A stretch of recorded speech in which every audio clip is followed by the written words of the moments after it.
ब्रह्मा जी का जो सर कटा, तो उसी ब्रह्मा जी के कटे हुए सर से जड़ से प्रकट हुआ है कौन? बट वृक्ष।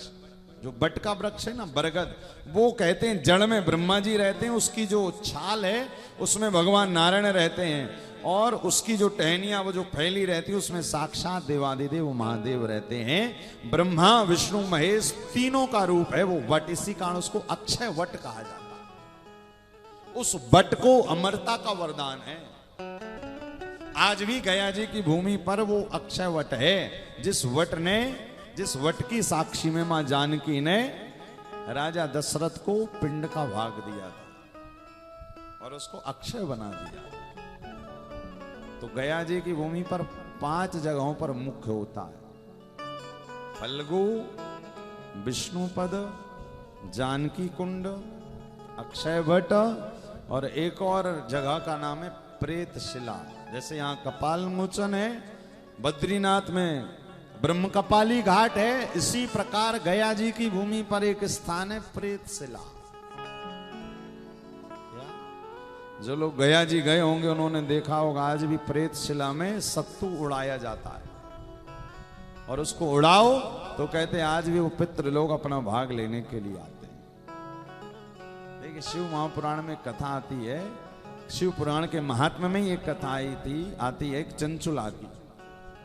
कहते हैं पति पत्नी दोनों रहते थे, चंचुला और बिंदु, किंतु दोनों के जीवन में कुसंग था। अब पहले तो सत्संगी थे, किंतु जब पति कुसंगी हुआ तो फिर चंचुला भी कुसंगी बनी। उसने कहा जब ये भजन नहीं कर रहे तो हम भी क्यों भजन करें।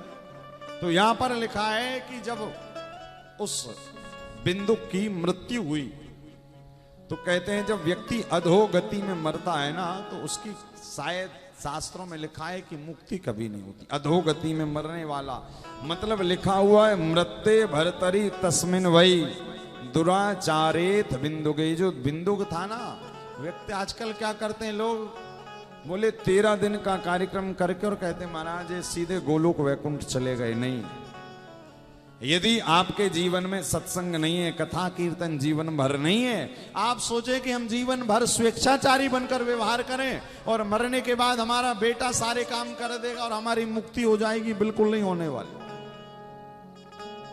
आज भी गया जी की भूमि पर एक मंदिर है,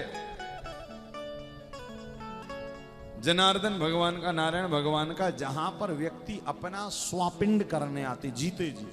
एक आ भी रहे हैं महाराष्ट्र से, उनका कोई है नहीं, तो बोले महाराज जी हमारा कोई है नहीं, हम सोच रहे जीते जी हम अपना पिंडदान अपने हाथों ही कर दें, जनार्दन भगवान का।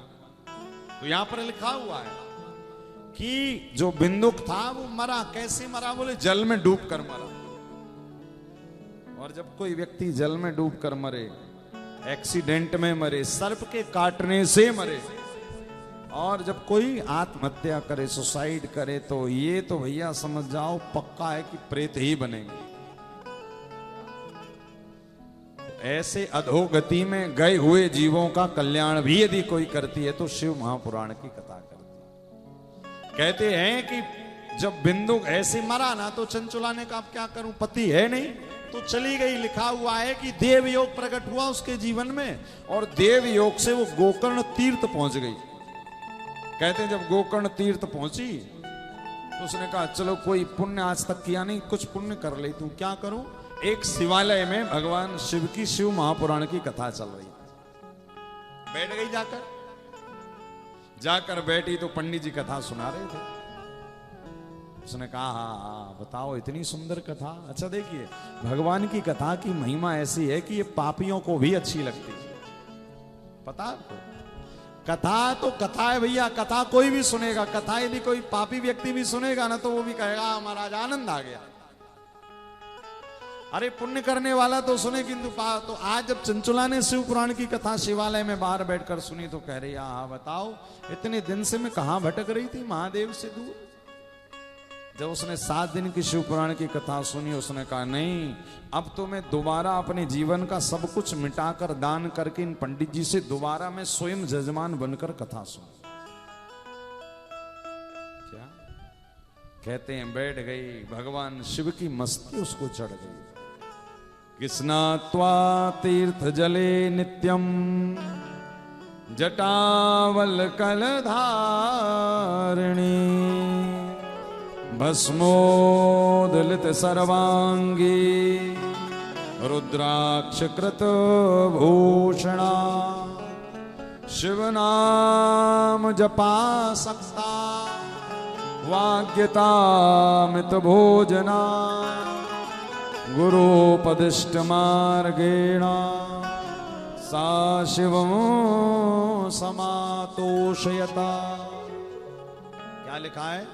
स्नात्वा तीर्थ जले नित्यम, प्रतिदिन गोकर्ण तीर्थ का जल पीती है, सारे शरीर पे रुद्राक्ष धारण कर ली, बट के पत्ते का दूध निकालकर अपने सारे बालों पर लगाकर जटा बना लिया, मानो साक्षात शिव ही बन गई। और पंडित जी के पास में कहा, प्रभु जीवन भर की कमाई आज आपको दान करके संकल्प ले रही हूं कि बस इन 7 दिनों में ही मुझे भोले बाबा की प्राप्ति हो जाए।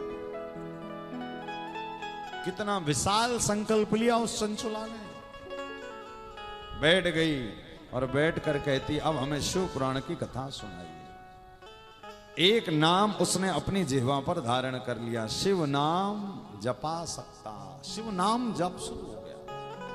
यथ कालेन पूर्णेन भक्ति त्रिक समन्विता।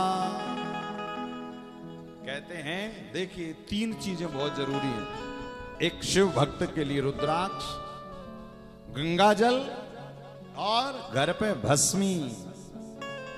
भैया ये 3 चीजें यदि आपके पास में है ना, तो आप शिव जी के पूर्ण प्रिय बन जाते हैं।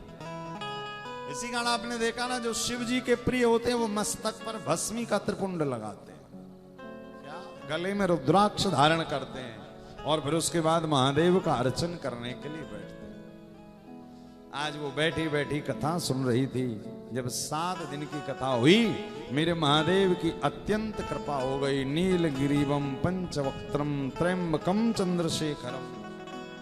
ऐसी कृपा हुई भगवान देवादिदेव महादेव की कि आज भगवान ने उस चंचला को भी शिवलोक में बुला लिया। और पता क्या किया? बाबा ने उसको पार्वती मैया की सखी बना दिया। गई बड़ी सुंदर स्तुति किया चंचुला ने। किसकी? पार्वती जी की। कि गिरजे स्कंद मातस्त्वं सेविता सर्वदा नरे सर्व सौख्य प्रदे शंभु प्रिये ब्रह्म स्वरूपिणी।